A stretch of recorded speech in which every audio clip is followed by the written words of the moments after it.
बारिश के दिन शुरू होने वाले हैं। लाडो बारिश के लिए अनाज इकट्ठा करने निकल जाती हैं।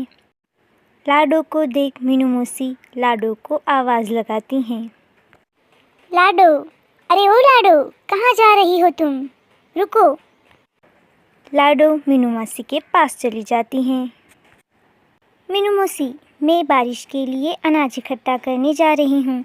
क्या आप मेरे साथ अनाज इकट्ठा करने चल रहे हैं? हाँ हाँ लाडो, मुझे भी तो बारिश के लिए अनाज इकट्ठा करना है। चलो, मैं तुम्हारे साथ ही चलती हूँ।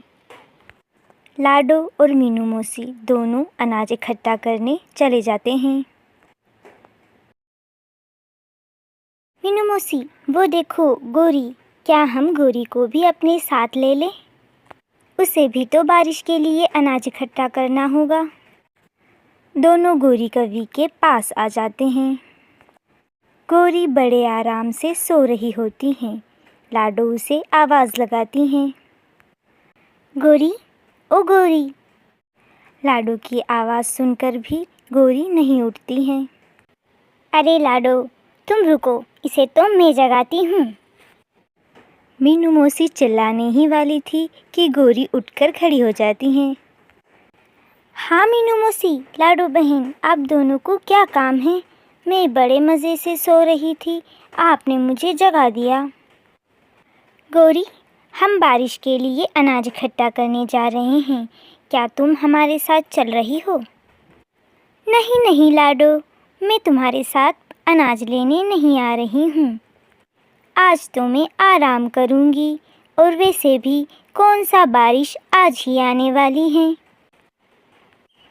हाँ हाँ, तुम आलसी को काम ही क्या है आराम के अलावा।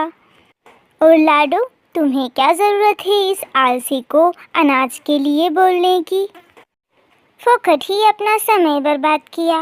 अब चलो, हमें देरी हो रही है। लाडो और मीनू मौसी अनाज ढूंढने चले जाते हैं। उधर कालू पास के जंगल से सूखी लकड़ियाँ लेकर आया था। कालू जी, हम इतनी सारी लकड़ियों का क्या करेंगे? अरे गोरी, ये लकड़ियाँ मैं पास वाले जंगल से लेकर आया हूँ। हमारे जंगल में सूखी लकड़ियाँ नहीं मिल रही हैं, और अब हम इन्हें अपने जंगल के सभी पक्षियों को बेचेंगे। मीनू मौसी और लाडो अनाज लाने के बाद लकड़ियाँ ढूंढने जाने वाले थे। मीनू मौसी और लाडो दोनों सूखी लकड़ियाँ ढूंढने जाते हैं, पर पूरे जंगल में लकड़ियाँ ढूंढने पर भी उन्हें सूखी लकड़ियाँ नहीं मिलती हैं। अरे मीनू मौसी, हमने तो हमारा पूरा जंगल ढूंढ लिया, पर हमें तो कहीं सूखी लकड़ियाँ नहीं मिली। अब हम हमारा घोंसला कैसे मजबूत करेंगे? हाँ हाँ लाडो, लगता है हमारे जंगल में तो सूखी लकड़ियों का अकाल ही पड़ गया है। एक भी सूखी लकड़ी नहीं दिख रही। दोनों वापस लौट ही रही थी कि रास्ते में उन्हें कालू कौवा दिख जाता है। वो दोनों कालू के पास चली जाती हैं। अरे ओ कालू, ये लकड़ियाँ कहाँ से लाया है तू? हमारे जंगल में तो एक भी लकड़ी नहीं है। हमने तो पूरा जंगल छान मारा। अरे हाँ मीनू मौसी, हमारे जंगल में सूखी लकड़ियाँ नहीं हैं, इसीलिए मैं पास वाले जंगल से सूखी लकड़ियाँ लाया हूँ। कालू भैया, क्या आप ये लकड़ियाँ बेचने के लिए लाए हो? हाँ हाँ लाडो, मैं ये लकड़ियाँ बेचने के लिए ही लाया हूँ। यदि तुम्हें भी चाहिए तो तुम भी 2 पोटली अनाज दो और अपने घोंसले को मजबूत बनाने के लिए लकड़ियाँ ले जाओ। 2 पोटली अनाज में लकड़ियाँ? अरे बाप रे, इतनी महंगी! कालू, तू तो हमें लूट रहा है। हाँ मीनू मौसी, मैं भी क्या करूँ, अपने जंगल में लकड़ियाँ नहीं हैं। मैं भी बहुत मेहनत से पास वाले जंगल से इन्हें लाया हूँ।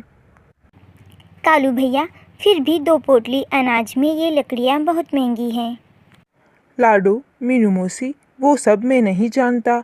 अगर आपको लकड़ियाँ चाहिए तो आप 2 पोटली अनाज दे दो और लकड़ियाँ ले जाओ। मीनू मौसी और लाडो 2 पोटली अनाज की दे देती हैं और कालू से लकड़ियाँ खरीद लेती हैं। लकड़ियाँ ले जाकर वो अपने घोंसलों को मजबूत कर लेती हैं। जंगल के बाकी पक्षी भी कालू से ही लकड़ियाँ खरीद लेते हैं, क्योंकि उनके जंगल में सूखी लकड़ियाँ नहीं मिल रही थी। देखते ही देखते कालू की सारी लकड़ियाँ बिक जाती हैं और उसके पास थोड़ी ही लकड़ियाँ बचती हैं। तभी रानू चिड़िया भी कालू कौवे से लकड़ियाँ खरीदने आ जाती हैं। अरे कालू भैया, आप ये लकड़ियाँ कैसे बेच रहे हो? मुझे भी अपने घोंसले को मजबूत करने के लिए लकड़ियों की ज़रूरत है।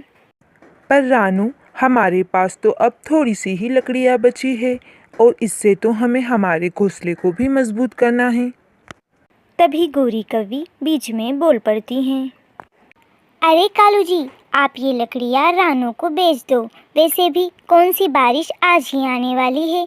आप कल जाकर और लकड़ियाँ ले आना, उससे हम अपना घोंसला मजबूत कर लेंगे। कालू रानू को भी वो लकड़ियाँ दे देता है। जंगल के सभी पक्षियों ने अपने घोंसले मजबूत कर लिए थे, सिवाय कालू और गोरी कौवी के। शाम होते ही बारिश के बहुत तेज बादल आ जाते हैं। अरे बाप रे, लगता है आज तो जंगल में बहुत तेज बारिश होगी। अच्छा हुआ मैंने अपना घोंसला पहले ही मजबूत कर लिया। जंगल के सभी पक्षी बारिश का इंतज़ार कर रहे थे।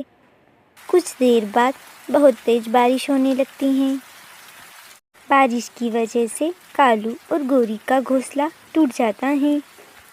कालू जी, अब हम क्या करेंगे? हमारा घोंसला तो टूट गया। गोरी, मैंने तुमसे कहा था कि ये लकड़ियाँ नहीं देते हैं, पर तुम्हें ही लालच आ गया था और तुमने बची हुई लकड़ियाँ भी बेच दी। हाँ कालू जी, मुझे क्या पता था कि बारिश आज ही आ जाएगी। चलो अब हमें जंगल के पक्षियों से मदद मांगनी होगी। कालू और गोरी कौवी सबसे पहले मदद मांगने मीनू मौसी के पास जाती हैं। मीनू मौसी, दरवाज़ा खोलो, हम बाहर भीग रहे हैं। मीनू मौसी कालू की आवाज़ सुनकर भी दरवाज़ा नहीं खोलती हैं। एक तो मुझे इतनी महंगी लकड़ियाँ बेची और अब मदद मांगने आ गया। मीनू मौसी अंदर से ही कालू को आवाज़ लगाती हैं। अरे कालू, मैं तुम दोनों को अंदर नहीं ले सकती, मेरा घर इतना मजबूत नहीं है। तभी गोरी कौवी बोलने लगती हैं। अरे मीनू मौसी, आप जो ये अंदर बैठ के आराम से बारिश का मज़ा ले रहे हो, ये हमारी दी हुई लकड़ियों की वजह से ही हुआ है। हाँ हाँ, जो तुमने कौन सा हमें लकड़ियाँ मुफ्त में बांट दी है। जाओ जाओ, किसी और से मदद लेना तुम।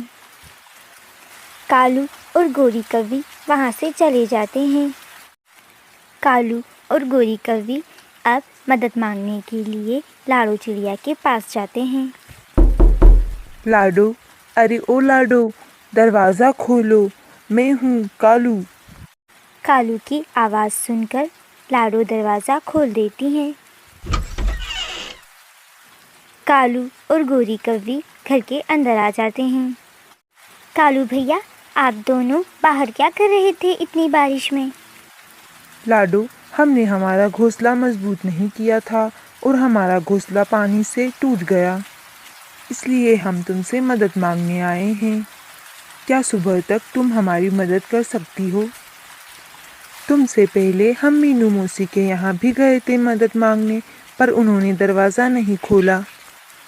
हाँ कालू भैया, मीनू मौसी आपसे नाराज़ हैं। आपने उन्हें बहुत महंगी लकड़ियाँ बेची इसलिए। हाँ लाडो, तुम सही कह रही हो, मुझे तुमने इतनी महंगी लकड़ियाँ नहीं बेचनी थी।